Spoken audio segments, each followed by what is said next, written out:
Bolsonaro. Em meio a protestos contra os cortes da educação, o Planalto vê a crise econômica aumentar. Para debater a situação política do país, nós contamos com a presença do advogado Vinícius Boeira e do economista, do professor Cássio Moreira. Sejam bem-vindos, doutor Vinícius, professor Cássio. Bom, de que maneira essas manifestações dos estudantes ocorridas nesta semana podem impactar as próximas ações do governo federal? Há possibilidade de mudanças de pauta em virtude desse movimento? Vou começar com o doutor Vinícius, depois o professor. Boa noite, obrigado novamente pelo convite, é uma satisfação retornar ao programa. Eu acredito que não haver, respondendo já de plano a tua pergunta, eu acredito que não vai haver mudanças. E explico o motivo. Essas manifestações que nós vimos nessa semana, na quarta-feira, na verdade não são contra nenhum corte na educação.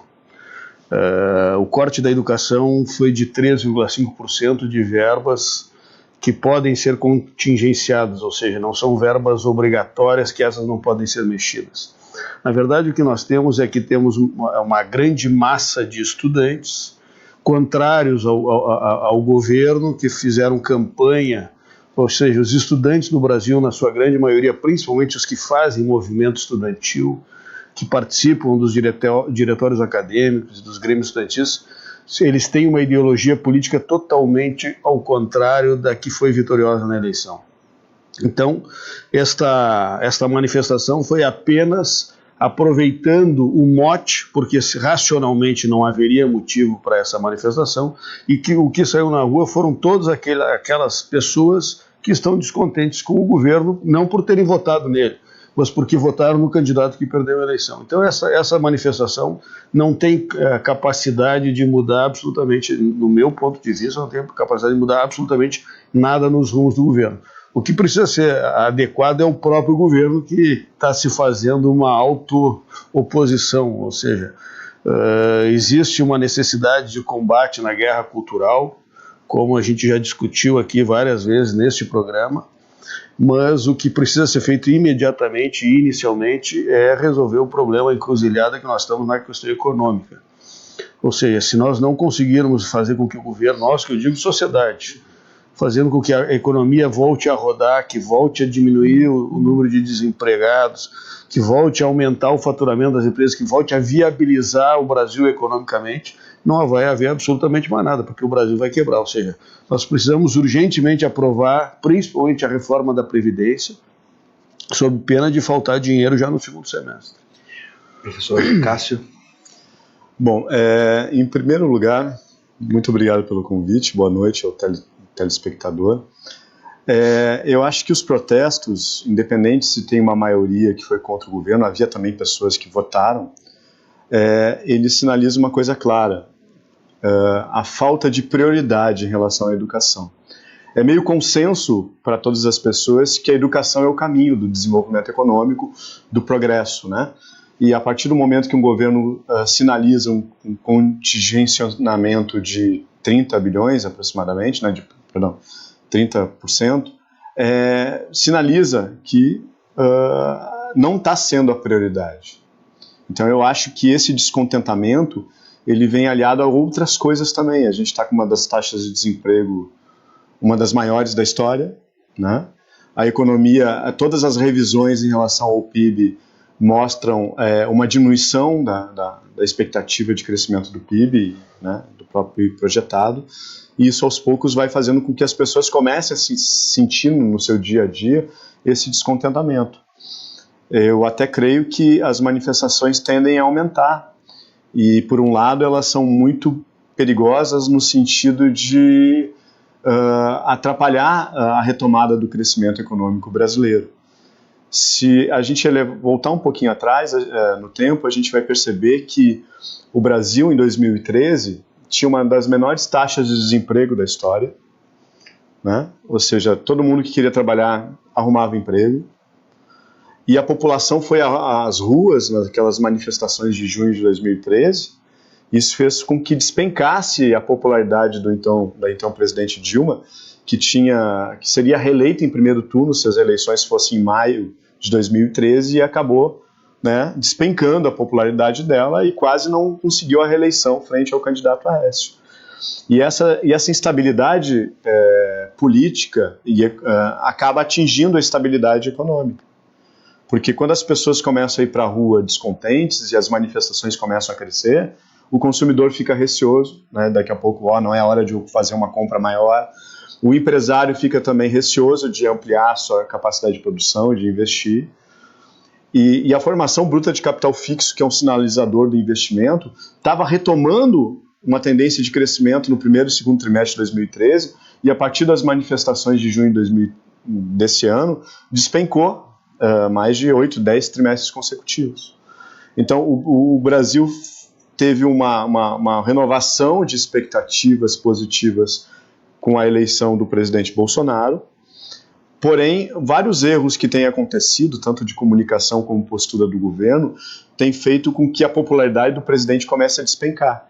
E no momento que essas manifestações, na minha opinião, justas, corretas, porque a educação não está sendo tratada de forma prioritária, e aí nós temos o problema da educação nas 3 esferas, né? O grande gargalo na educação brasileira é o ensino básico e o ensino médio, e as nossas universidades federais de tudo são referências, né? Se tu pegar o ranking das melhores faculdades do Brasil, tu vai ver que grande parte está lá universidades públicas federais, institutos federais, né? Só que nós temos um problema na educação no ensino básico. Só que tu tirar recurso de um setor para tentar alocar mais no outro, não resolve o problema da educação brasileira. Não é tu diminuindo os recursos no nível superior que tu vai melhorar no ensino básico. Tem outras coisas que daqui a pouco tu pode tentar direcionar. Então, na minha opinião, as manifestações são muito perigosas no sentido de diminuir cada vez mais. E quanto menor a popularidade do presidente, mais difícil vai ser ele fazer reformas.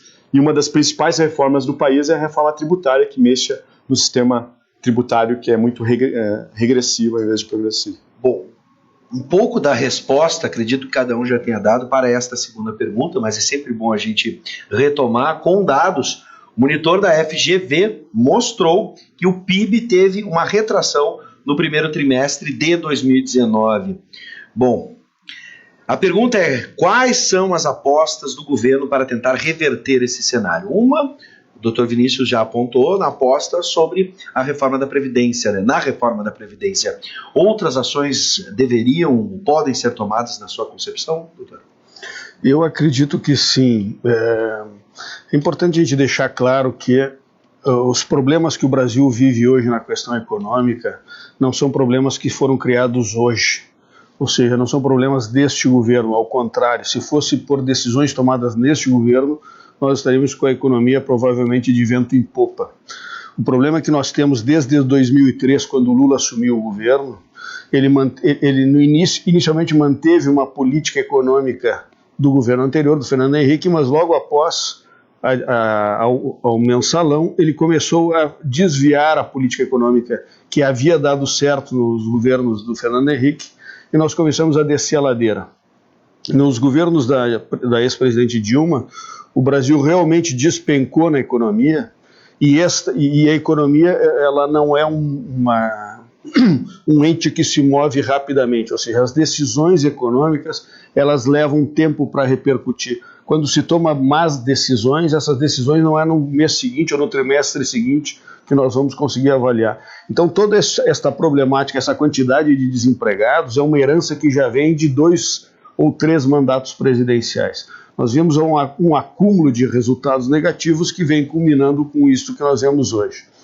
As políticas totalmente equivocadas do governo anterior, inclusive, que inicialmente geraram uma expectativa, uma imagem, uma falsa imagem de que havia pleno emprego no Brasil, se deve exatamente por erro da política econômica, onde o Estado imaginou que ele poderia ser o motor do desenvolvimento. Uma política totalmente equivocada que em lugar nenhum do mundo deu certo. Ou seja, não se pode substituir investimento privado por investimento público. Quando se faz isso, a repercussão imediata pode ser boa, mas a médio e longo prazo será totalmente nefasto e a situação nova será muito pior do que a anterior. Então hoje o que nós vemos é que toda a problemática de queda do crescimento, queda do PIB, aumento do desemprego é reflexo de decisões tomadas nos governos anteriores. O que se tem que fazer realmente, em primeiro lugar, é reduzir o gasto público. O Estado brasileiro é grande demais, E a sociedade não comporta mais. A cada ano que passa se aumenta a arrecadação e se aumenta a carga tributária. De 88 para cá, a carga tributária passou de cerca de 25% para hoje em torno de 45%. Ou seja, agora no dia 30 de maio nós vamos comemorar o Dia de Liberdade de Impostos, ou seja, o último dia deste ano que nós estamos trabalhando exclusivamente para pagar impostos para sustentar a máquina pública. A primeira coisa que nós vamos fazer é diminuir o tamanho do Estado e o segundo é reduzir o custo dos funcionários públicos da ativa e inativos, além do INSS, porque isso é uma carga muito pesada para a sociedade e impede o desenvolvimento. E não é o Estado o indutor do crescimento.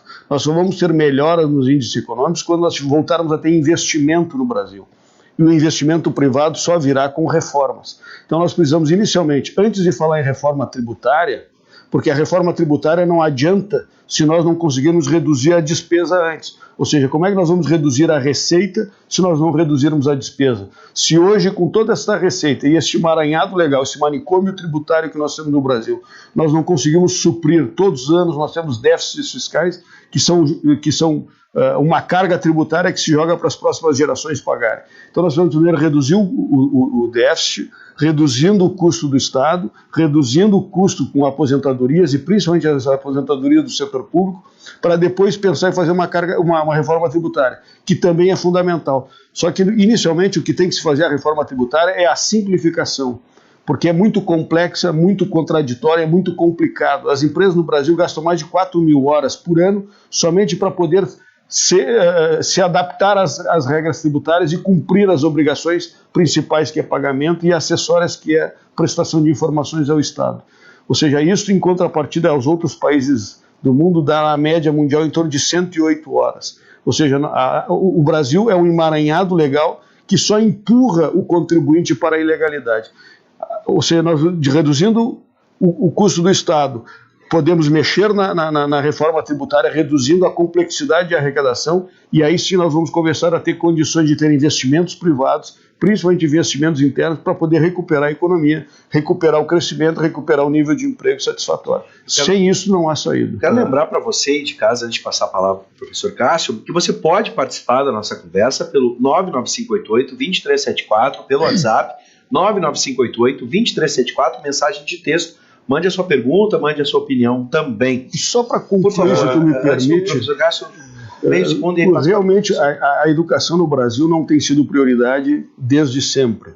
Ou seja, o custo, o investimento público deveria se dar nas séries iniciais e não nas universidades. Hoje nós temos um custo universitário muito grande para universidades pouco produtivas. Ou seja, nós não temos um prêmio Nobel no Brasil e as universidades brasileiras custam por aluno muito mais, ou o dobro, do que as universidades americanas, canadenses, que recebem prêmios internacionais por qualidade de ensino. Bom, vou cuidar para não falar o resto do programa todo, tá? Porque tem muita coisa. Mas eu vou começar pelo ponto de concordância, tá? Eu concordo plenamente, talvez seja o único ponto que eu concordo com o meu colega, que é necessária uma simplificação de impostos. A gente tem uma quantidade enorme de impostos, que isso traz um custo muito grande para as empresas. Bom, mas vamos tentar tocar todos os pontos, tá? Primeiro,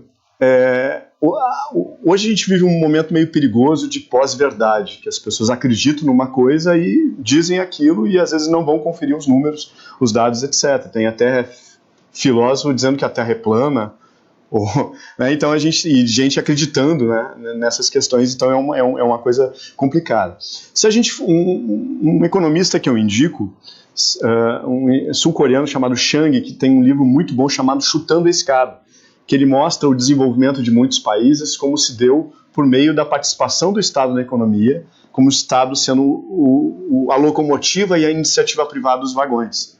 A própria Inglaterra, que é o chamado berço do liberalismo econômico, adotou políticas protecionistas até se desenvolver, né, lá que nasceu a Revolução Industrial. Depois que chegou num estágio de industrialização, ela começa a defender que não façam o que ela fez, mas sim adotem o liberalismo econômico. Se a gente for pegar uma experiência mais recente, não tão recente, um dos grandes estadistas que, na minha opinião, que já existiu, um ex-presidente dos Estados Unidos, Franklin Delano Roosevelt, após a quebra da Bolsa de 29, os Estados Unidos mergulhou numa crise chamada Grande Depressão pelas políticas liberais implementadas anteriormente.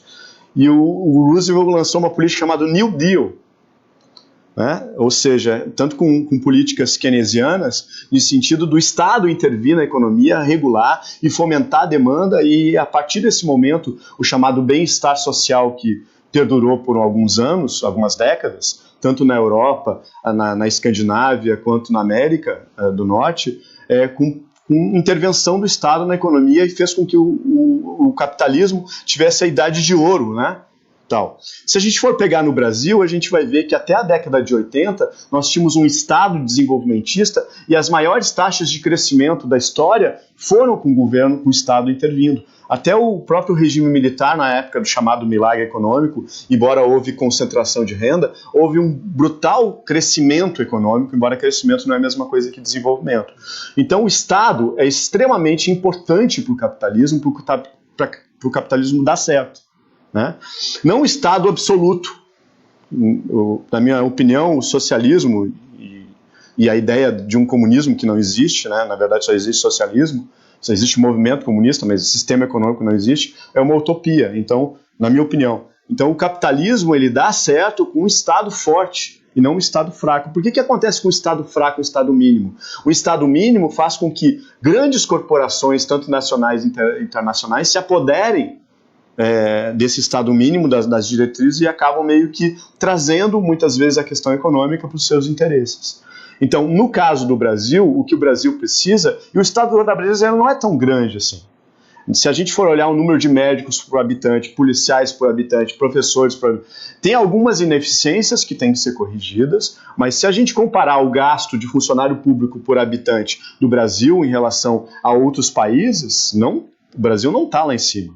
Então é só tu pegar, pega o Google, faz uma pesquisa, servidores pelo PIB, pela população, pesquisem em algum buscador, vocês vão ver algumas coisas assim. Então, a questão do Estado, o problema é que nós temos um sistema tributário muito regressivo. No Brasil, a gente não tem que dizer que a gente paga muito, que a carga tributária é alta. A gente tem que estratificar e dizer, no Brasil a classe baixa paga muito imposto, a classe média paga muito imposto, e a classe alta paga muito pouco imposto, porque nós temos um sistema tributário extremamente injusto. No Brasil, quem ganha menos paga mais, e quem ganha mais paga menos imposto. Então, por isso que a gente tem a sensação... E outra, a carga tributária no Brasil, ela incide mais na produção do que na renda, que também faz com que o custo do Brasil fique mais caro, etc. Então, esse é outro ponto interessante. Por fim, acho que tu tinha comentado da questão... Eu comentei da questão do tamanho do Estado, da importância do Estado ser um Estado eficiente e forte para poder fazer com que o capitalismo se desenvolva. E uma outra coisa, as pessoas confundem Estado forte com falta de empreendedorismo. Se tu olhar grandes cases nos Estados Unidos, tu vai ver um papel extremamente importante do Estado na pesquisa e desenvolvimento. Surgimento como empresas como Google, Apple, etc., todas têm participação do Estado na pesquisa, que acabam sendo levadas para a iniciativa privada. Então o Estado é extremamente importante e, na minha opinião, apostar todas as fichas numa reforma da Previdência, que acaba não mexendo tanto com privilégios, que acaba diminuindo a renda, e esse 1 trilhão para onde é que vai para pagamentos de juros da dívida pública, que está explosiva, é muito complexo. E, na minha opinião, o governo está apostando todas as fichas na reforma da Previdência, enquanto tem várias outras coisas extremamente importantes para o desenvolvimento econômico. E só para finalizar, acho que eu comentei da questão da... Bom, enfim, daqui a pouco eu falo mais. Bom, eu tenho participação do nosso telespectador, o Roberto, de Porto Alegre, bem incisivo, o governo tem que privatizar as escolas, né? E ele foi incisivo. Eu precisaria, Roberto, gostaria até que tu desenvolvesse mais teu raciocínio para a gente poder entender, mas seja muito bem-vindo, seja ele qual for. Olá, Bibs, interessante, toda vez que alguém se volta contra o governo Bolsonaro, o pessoal defende, ameniza, dizendo que é o pessoal da esquerda, que é o movimento de quem não votou nele. E aí vem a solução mágica, a reforma da Previdência. Já foi feita a reforma trabalhista e os empregos não vieram. Então o presidente em festa lá no Texas, abre a boca e fala aquela miséria, ofendendo todos os estudantes. Acho que tem que parar de bater na mesma tecla e governar o Brasil para todos. Essa é a opinião do Alberto de Charqueadas. Bom, a gente está com um tempo super escasso. Eu ia entrar na questão da investigação do Ministério Público sobre o filho do presidente Bolsonaro, Flávio Bolsonaro. Rapidamente, a gente ainda não tem o prosseguimento dessa investigação, mas isso pode de alguma forma atrapalhar ou pode acabar, na opinião de vocês, como outras investigações que começaram, chamaram a atenção nas manchetes, mas depois não foram adiante ou até mesmo foram encerradas. Doutor Vinícius. Olha, eu vejo que crime é crime, independente de ideologia. Quem pratica crime tem que ser investigado, tem que pagar, independente de quem o seja. Eu fico com pena que isso não foi feito sempre no Brasil, principalmente nos governos do PT não foram feitas essas investigações, principalmente com os filhos do Lula, que agora que começaram a evoluir. Agora, se alguém ligado ao atual presidente ou ao ex-presidente tenha feito alguma bobagem, tem que ser investigado e tem que pagar. Perfeito. Agora, eu gostaria de voltar ao tema anterior, porque uma coisa me chamou a atenção, entre várias, mas uma que não posso deixar passar, é que a economia que se fala com a reforma da Previdência é uma economia que não existe. Ou seja, a Previdência dá um prejuízo. Esta nova Previdência prevê que este prejuízo será menor. Não é que vai sobrar dinheiro. Se a gente vai ao supermercado, enche o carrinho e dá R$300, eu tenho R$100 no bolso, eu vou ter que financiar R$200. Se eu reduzir um pouco o carrinho e der R$200, eu só vou refinanciar 100. Ou seja, não sobrou dinheiro, não vai sobrar dinheiro. É importante que o telespectador compreenda que esta nova Previdência, o que vai acontecer é reduzir o buraco que nós estamos metidos. E não que vai sobrar dinheiro e onde é que vai se aplicar esse dinheiro. Não vai se aplicar em lugar nenhum, porque esse dinheiro não existe. Esse dinheiro que nós estamos gastando hoje, injustamente, vai ficar para os nossos filhos e para os nossos netos pagarem. E é isso que nós temos que acabar. Nós estamos matando as próximas gerações com o custo da geração atual. E isso é injusto. Professor, para encerrar, por favor. Vou tentar responder a colocação do colega e a tua pergunta, tá? Em relação à tua pergunta, eu acho que tem que ser investigado. Essas questões todas já estavam apontadas desde a época das eleições, né? E eu acho que vai ser um desafio, né, para mostrar até a própria independência do ministro da Justiça Moro em relação a essas questões. Em relação à Previdência, se eu calcular a Previdência de 3 formas diferentes, a oficial que deveria pegar todas as receitas previstas, a reforma da Previdência não tem alta assim. Quando eu falo a reforma da Previdência, eu até já participei outra vez assim, eu não sou contra uma reforma da Previdência, eu acho que ela é necessária porque a expectativa de vida das pessoas está aumentando, enfim, então ela é necessária. Sim. Eu sou contra esta reforma da Previdência. E esta reforma da Previdência, se tu pegar todas as receitas que deveriam, ela tinha superávit até pouco tempo atrás. Se tu levar em consideração as renúncias previdenciárias, tem um déficit menor. E se tu pegar simplesmente as receitas e despesas, aí sim é um déficit astronômico. Na minha opinião, a solução para a Previdência, além de uma reforma, não esta, mas uma reforma tocando principalmente na questão da idade, vem com crescimento econômico. Porque o nosso país, ele teve embora os gastos estivessem aumentando, né, e uma correção, né? O nosso país cresceu 7,5% em 2010, sim, um pouco devido pela capacidade ociosa da crise de 2009, mas os nossos problemas econômicos eles começam principalmente a partir de 2012, 2013, sim, especialmente a partir de 2013, em especial no segundo mandato da presidente Dilma, que na minha opinião vai ser um desastre, com a nomeação do Levi, que é presidente do BNDES, do atual governo, como ministro da Fazenda. Então, o que acontece? A reforma da Previdência, ela vai ser equacionada com uma reforma, mas também com a retomada do crescimento econômico. E não a reforma da Previdência vai causar o crescimento econômico, ao contrário. A gente teve a reforma trabalhista prometendo vários empregos. Bom, enfim, né? Bom, a gente tem temos tema para mais tempo de debate. Infelizmente, televisão, o tempo é escasso, mas eu quero tenho que fazer um programa só para debater, mas mesmo que seja aos pouquinhos, a gente sempre agradece a presença do Dr. Vinícius Boeira, professor Cássio Moreira. Aos pouquinhos a gente segue o nosso debate, como todos lembraram, em outras oportunidades já iniciamos essa conversa em diversos aspectos. Mais uma vez, obrigado por nos atenderem, sejam sempre bem-vindos e até o nosso próximo encontro. Muito obrigado pelo convite. Bom, encerramos o Conexão RS de hoje com horário alternativo. Para você assistir esse produtivo debate que tivemos às 10h15 da noite, também as informações sobre a recuperação judicial da Ubra. Hoje tivemos um programa muito produtivo, então assista novamente, ou se você não pegou, está me assistindo agora, seja sempre bem-vindo ao Conexão RS. Para encerrar, fique com o lançamento, é o clipe de Ed Sheeran com o Justin Bieber. Olha só, 2 nomes de peso da música mundial. A música é I Don't Care. Obrigado pela audiência, uma excelente noite. Tchau, tchau, boa noite. I'm at a party I don't wanna be.